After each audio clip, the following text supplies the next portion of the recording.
अब देखिए, पहले तो जो चुनाव का क्या नतीजा होगा ये कोई पहले से कह नहीं सकता है।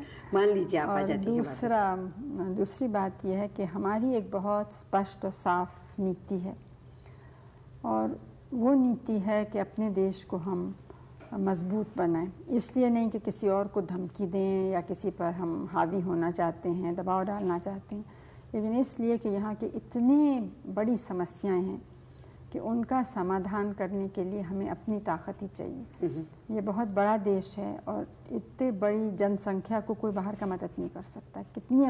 कितना भी धनी और बड़ा देश हो वो हमें नहीं कर, हमें खुद ही अपने पैर पे खड़ा होना है। इसलिए हम ताकत चाहते हैं। अच्छा, अब ताकत कई तरह की, एक तो एक इसके माने सबको एक होना चाहिए, अनेक धर्म, अनेक भाषाएं, अनेक प्रांत, जातियाँ। दूसरे ये कि गरीबी हटानी है, क्योंकि गरीबी एक तो वैसे भी दुख और शर्म की बात है, मानवता का प्रश्न है, लेकिन संग संग एक देश को कमज़ोर करने की चीज़ है। बिल्कुल, क्योंकि जो गरीब हैं वो अपनी ताकत या योग्यता देश के सेवा में नहीं डाल सकते। तो मुख्य काम तो हमारा ये है, देश को मजबूत बनाना और गरीबी दूर करनी। असल में तो मजबूत बनाना है ना, क्या जिसमें आज़ादी को हम अपने रख सकें। उसके लिए हमें सांप्रदायिकता भी हटानी है, अंधविश्वास भी हटाना है, गरीबी हटानी है, और गरीबी हटाने के लिए उत्पादन बढ़ाना है।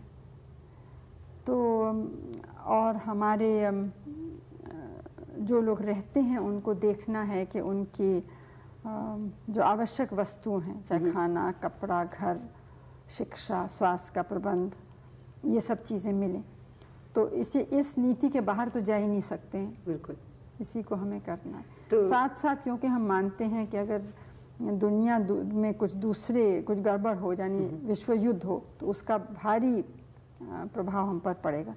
इसलिए हम विश्व शांति, विश्व मैत्री और ख़ास तौर से जो हमारे जैसे विकासशील देश हैं वो मिलके सहयोग करें एक दूसरे से, और हम लोग और दूसरों से भी, मतलब विकसित देश जो हैं उनके